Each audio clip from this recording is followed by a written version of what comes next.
લીધે બાળકનું મોત થયાનો આરોપ લગાવવામાં આવ્યો છે। અમરદીપ હોસ્પિટલ સામે પરિવારજનોએ આરોપ લગાવ્યો છે। બાળકની કિડનીમાંથી ગાંઠને કાઢવા માટે ઓપરેશન કરવામાં આવ્યું હતું। ઓપરેશનના 24 કલાક બાદ બાળકનું મોત નિપજતા હંગામો મચ્યો હતો। બાળકના પરિવારજનોએ તબીબની બેદરકારીના આરોપ લગાવ્યા છે।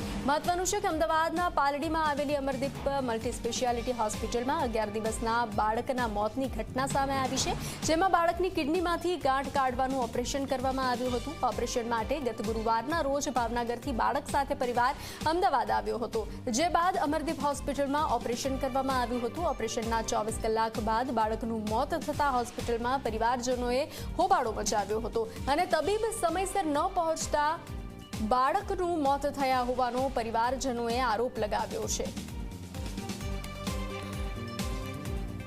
રાત્રે નર્સે કોલ કરીને એમ કીધું કે બ્લીડિંગ ચાલુ થઈ ગયું છે।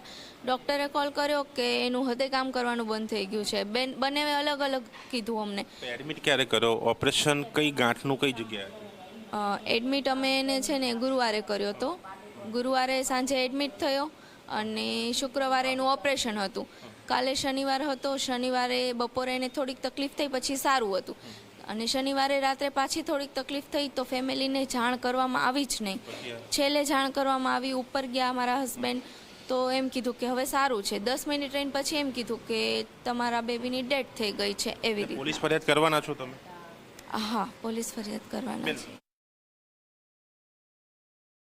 રાત્રે નર્સથી હેન્ડલ નહોતું થતું, છતાંય તે ડૉક્ટર અત્યારે સીસીટીવી કેમેરા બધાએ ચેક કર્યા તો એમાં દેખાયું કે નર્સ છે ને એનાથી હેન્ડલ ન થયું આ બધું। એણે ડૉક્ટરને કોલ કર્યો, ડૉક્ટર અડધી કલાક રહીને પછી આવ્યા।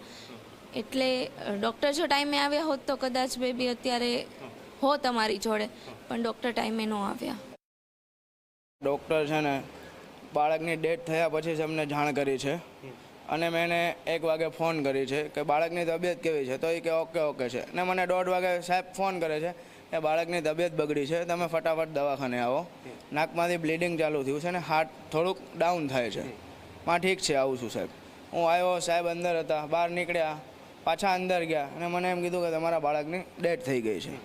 1 કલાક પહેલાં સાહેબને એમ પૂછું છું કે બાળકની તબિયત કેમ છે, એમ કહે છે સારી છે। એટલે એના એમ જ થયું ને કે બાળકની તબિયત બગડી, એના પછી સાહેબ છે ને અડધો કલાક લેટ આવ્યા છે ને અત્યારે આ નર્સિંગ સ્ટાફને તો કાંઈ ખબર પડે ને, એટલું મોટું ઓપરેશન થયેલું હતું, એમાં સાહેબ લેટ આવ્યા, એમાં બાળકની મૃત્યુ થયેલી। તો બાળકના મોત મુદ્દે ડોક્ટર અનિરુદ્ધ શાહની પ્રતિક્રિયા સામે આવી છે। બેદરકારીના લાગેલા આરોપને તેઓએ પાયાવિહોણા ગણાવ્યા છે।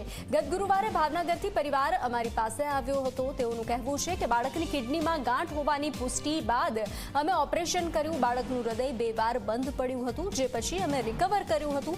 બાળકનું હૃદય ત્રીજી વખત બંધ પડતા અમે તેને બચાવી શક્યા નહીં। ઓપરેશન સક્સેસફુલી ગાંઠ અમે કાઢી નાખી, કોઈ તકલીફ વગરની। બાળક બેભાનમાંથી ભાનમાં બી આવી। આટલા 2.5 કિલો વજનના છોકરાને આવડું મોટું ઓપરેશન કરીને ભાનમાં લાવવું એ મુશ્કેલી કામ છે, છતાં અમારા એક્સપર્ટ એનેસ્થેટિસ્ટ એ બાળકને બહાર લાવ્યા। પછી 24 કલાક પછી એટલે બીજે દિવસે 12 વાગ્યા સાંજના 3 વાગ્યા પછી બાળકનું વારે ઘડીએ હાર્ટ બંધ પડવા માંડ્યું। અમે રિવાઇવ કરીએ, રિસસિટેટ કરીએ, વેન્ટિલેટર પર મૂકીએ, પાછું થોડીક વારમાં બાળક પાછું નોર્મલ થઈ જાય। આવું 2 વાર બન્યું। રાતે પછી આ રીતે સેમ એપિસોડ આવવા માંડ્યા અને ત્રીજા એપિસોડ વખતે બાળકને અમે રિવાઇવ કરી શક્યા નહીં અને બાળક એક્સપાયર થયું। હવે બાળકને એક્સપાયર થાય પછી સગાવાલાને સ્વાભાવિક રીતે પ્રોબ્લેમ હોય, અમે કોઈ જે તમારો પ્રોબ્લેમ કમ્પ્લેન કરી શકો, બાળકને પોસ્ટમોર્ટમ કરાવી શકો છો, લીગલ એક્શન લઈ શકો છો।